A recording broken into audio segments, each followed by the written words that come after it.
Hello friends, welcome to my channel VKM exam.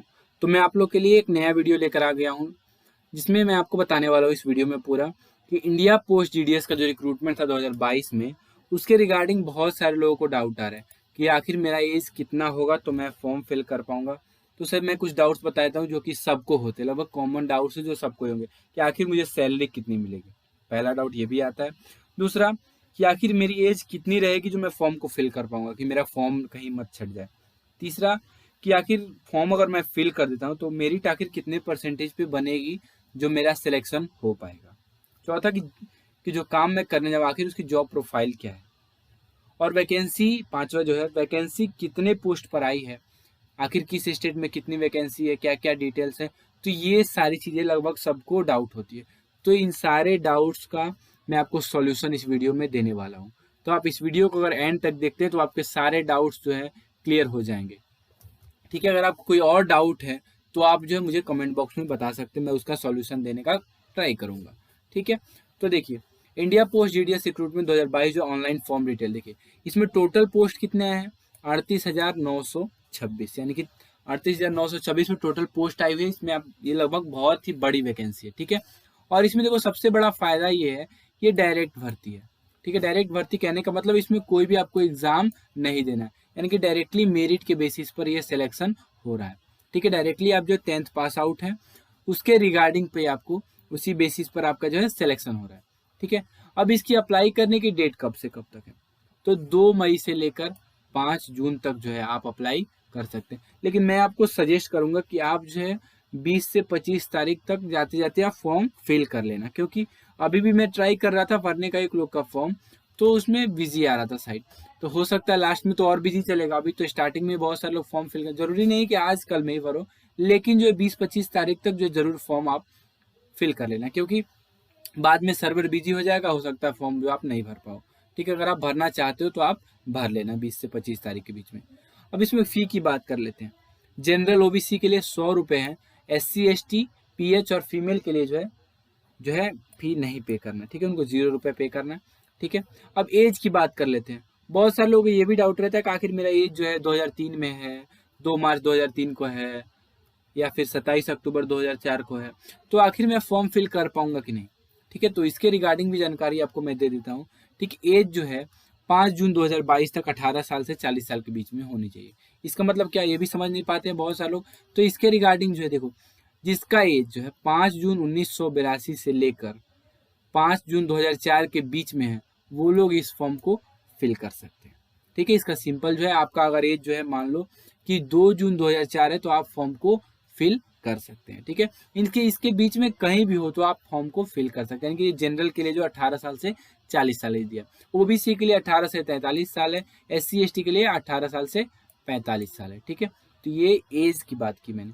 अभी eligibility क्या है, तो एलिजिबिलिटी में देखो सबसे पहली बात, जो 10th पास आउट होना चाहिए, यानी कि 10th पास आउट पे ये वैकेंसी है। 10th के मेरिट के बेसिस पर सिलेक्शन होगा आपका। अब 10th में कौन कौन, मैथ और साइंस जो है मेन सब्जेक्ट होना चाहिए। ठीक है, मैथ और साइंस आपका जो है होना ही चाहिए, कंपलसरी है। ठीक है, उसके बाद क्या है, लोकल लैंग्वेज की जानकारी, नो द लोकल लैंग्वेज। ये लोकल लैंग्वेज क्या है, जैसे स्टेट वाइज जो है ये वेरी करता है। जैसे मान लो यहाँ भी यूपी बिहार की बात कर लेते हैं हम लोग, तो यूपी बिहार में क्या होता है कि लोकल लैंग्वेज क्या है, यहाँ की हिंदी है। ठीक है, तो आपको क्या आनी चाहिए, हिंदी है। जैसे साउथ वगैरह में जाओगे वहाँ तमिल है, कन्नड़ है, तो ये सब भाषा है वहाँ की लोकल है। ठीक है, तो यहाँ यूपी बिहार की भाषा क्या है, हिंदी है। तो उसी तरह लोकल लैंग्वेज अलग अलग जहाँ का आप जो अप्लाई करेंगे, इस ये डिपेंडेंट किस पे करता है कि आप किस राज्य के लिए अप्लाई कर रहे हैं। मान लो आपको तमिल नहीं आती, आप तमिलनाडु के स्टेट साइड, उधर साइड के स्टेट में आप साउथ में अप्लाई कर देते हैं, तो आप क्या होगा, वहाँ पे आपको दिक्कत होगी, आपका सिलेक्शन जो है नहीं होगा। तो इसलिए आपको जो लोकल लैंग्वेज आपको वहाँ की आती है तो आप उस स्टेट में फॉर्म फिल करिएगा। तीसरा पॉइंट जो साइकिलिंग आपको आनी चाहिए। ठीक है, अब बात कर लेते हैं, एक डाउट ये तो था जॉब प्रोफाइल से रिलेटेड। अब बात कर लेते हैं जॉब प्रोफाइल की। तो जॉब प्रोफाइल में इसमें 3 पोस्ट हैं। ठीक है, यानी कि पहला जो है ब्रांच पोस्ट मास्टर का पोस्ट है, फिर ABPM यानी कि असिस्टेंट ब्रांच पोस्ट मास्टर, और तीसरा जो है डाक सेवक। ठीक है, तो देख लेते हैं बारी बारी से सबका जो है क्या क्या जो जॉब प्रोफाइल है ये बात कर लेते हैं हम लोग। ठीक है, तो देखिए ब्रांच पोस्ट मास्टर की बात कर लेते हैं जो कि BPM है। तो इसका पहला काम क्या है, ऑनलाइन ऑफलाइन ट्रांजेक्शन, यानी कि जो ऑनलाइन ऑफलाइन जो लेन देन है उससे रिलेटेड जो भी काम होगा वो कौन करेगा, ब्रांच पोस्ट मास्टर करेगा। उसके बाद सेकंड पॉइंट है डाक उत्पादों और सेवाओं का वितरण, तो ये कौन करेगा, ये भी बीपीएम करेंगे। और तीसरा जो maintenance of record handheld devices and mobile, ठीक है, यानी कि जो रिकॉर्ड रूम में हैंडलैंड या डिवाइस जो भी रखे हुए हैं वहाँ पे, उसका जो रख रखाव भी किसको करना है, ब्रांच पोस्ट मास्टर को। अब सेकंड बात कर लेते हैं असिस्टेंट ब्रांच पोस्ट मास्टर की। तो इनके लिए कौन कौन सा काम है, तो पहला है sale of tickets and stationery, यानी कि टिकटों एवं स्टेशनरी की बिक्री जो है किसको करना है, असिस्टेंट ब्रांच पोस्ट मास्टर को। फिर डाक की डिलीवरी भी इनको करनी है, और door to door publicity of government services, यानी सर्विसेज होगा यहाँ पे, यानी कि जो सरकारी सेवाएं हैं उनका जो है घर घर जो है प्रचार प्रसार करना है, किसको करना है, असिस्टेंट ब्रांच पोस्ट मास्टर को, ठीक है। यानी कि जो सरकारी सुविधाएं सेवाएं मिल रही हैं उसका जो है डोर टू डोर प्रचार प्रसार करना है। और यहाँ पे ब्रांच पोस्ट मास्टर में एक बात, ऑनलाइन ऑफलाइन ट्रांजेक्शन का मतलब ये हो, जैसे कि अभी आप सुन रहे होंगे आईपीपीबी जो है बैंक जो है पोस्ट ऑफिस में भी खाता सबका खुल रहा है, तो उसी के रिगार्डिंग जो है लेन देन का काम कौन करेगा, ब्रांच पोस्ट मास्टर, ठीक है। और अभी बात कर लेते हैं डाक सेवक की। तो डाक सेवक का काम क्या है कि सेल ऑफ स्टाम्प, यानी कि स्टाम्प की बिक्री करनी है। सेकंड पॉइंट डाक की डिलीवरी, और तीसरा जो sorting work in railway mail service office, यानी कि रेलवे के मेल सर्विस ऑफिस में जो है छटाई का काम भी जो है किसको करना है, वो डाक सेवक को करना है, ठीक है। उसके बाद अब सैलरी, सबसे ज़्यादा ध्यान सबका सैलरी पे रहता है, आखिर मुझे पैसे कितने मिलेंगे। तो अभी सैलरी पर बात कर लेते हैं कि जो बीपीएम के जो बीपीएम के लिए यानी कि ब्रांच पोस्ट मास्टर के लिए जो आप अप्लाई करते हैं, तो आपको जो सैलरी कितनी मिलती है, वो 12,000 रुपये मिलती है। और एबीपीएम और डाक सेवक की जो है 10,000 रुपये पर मंथ सैलरी मिलती है।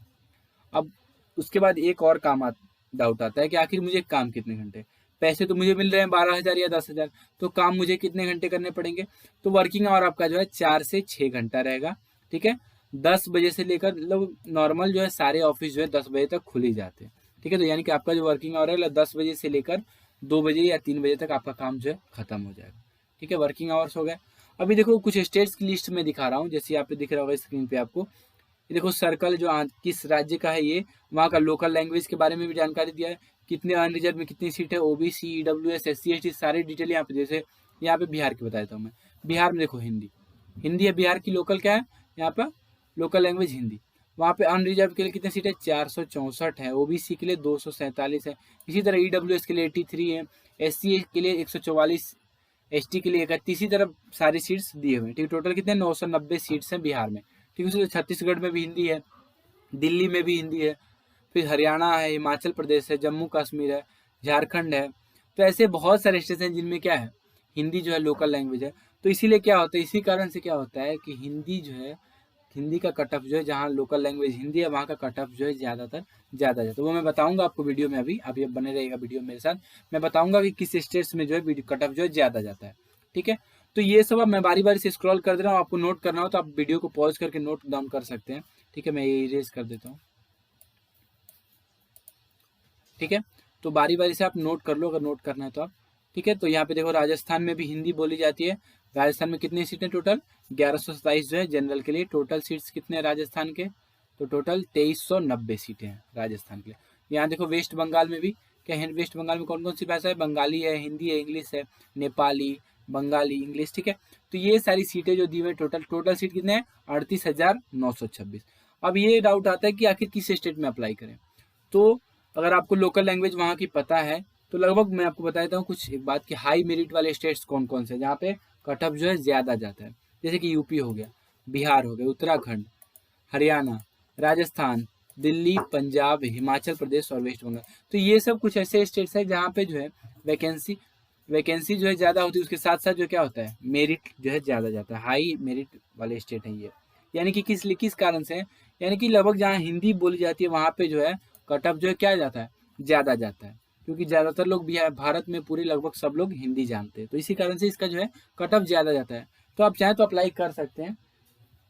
उसके बाद से आता है कितने परसेंटेज होने पर मेरिट बनेगा, मतलब चांस जो है सिलेक्शन होने का चांस ज़्यादा रहेगा। तो मेल के लिए अगर आप 85% से ऊपर आपका मार्क्स है तो आपका चांस जो है सिलेक्शन में है, और फीमेल में 80% से एबव अगर आपका जो है परसेंटेज है तो आपका सिलेक्शन का चांस जो है बन जाएगा। ये पूरा एक्यूरेट नहीं है, ये कम भी हो सकता है, ज़्यादा भी हो सकता है, ठीक है। मतलब एक एवरेज मैंने बता दिया कि आपको लगभग अगर 85 से ऊपर है तो जरूर इस फॉर्म को फिल करिएगा, क्योंकि आपका सिलेक्शन का चांस जो है बन सकता है, ठीक है। ठीक है, और फीमेल कैंडिडेट्स 80 से ऊपर हैं तो, ठीक है। उसके बाद परसेंटेज किसके अकॉर्डिंग वेरी करे, वैकेंसी और एप्लीकेशन के अनुसार, यानी कि जितनी मान लो सीट, कितनी सीट पे वैकेंसी उस पर डिपेंड करता है परसेंटेज, जो मेरिट जो बनेगा वो, और एप्लीकेशन जो है कितने लोग उसमें अप्लाई कर रहे हैं, ठीक है। उसके बाद पीएच कैंडिडेट अगर आप हैं तो आपको ये बात ध्यान रखना है कि अगर आपको 40 से 50% भी आपका है तो आपको जरूर इस फॉर्म को फिल करना है, क्योंकि आपका यहाँ पे पीएच कैंडिडेट्स बहुत सारे कम होते हैं, तो इसलिए सिलेक्शन का चांस जो है बढ़ जाता है, ठीक है। उसको से जो प्रीवियस अभी मेरिट जो परसेंटेज बना था महाराष्ट्र और बिहार का, वो 90% से अबव बना था, वो 85 भी बनता है, 90 भी बनता है, ठीक है। तो 90 से अबव बना था पिछला जो मेरिट बना था, ठीक है। तो इस वीडियो में मैंने सारी चीज़ लगभग डिस्कस कर दी है। तो अगर आपको ये वीडियो अच्छा लगा है तो मेरे चैनल को सब्सक्राइब कर लिए, ताकि आने वाला जो है इससे रिलेटेड कोई और वीडियो में अगर आपके लिए डालूँ तो आपको सबसे पहले नोटिफिकेशन मिल जाए और आप सबसे पहले उसके बारे में जानकारी पा सको, ठीक है। तो मिलते हैं नेक्स्ट वीडियो में।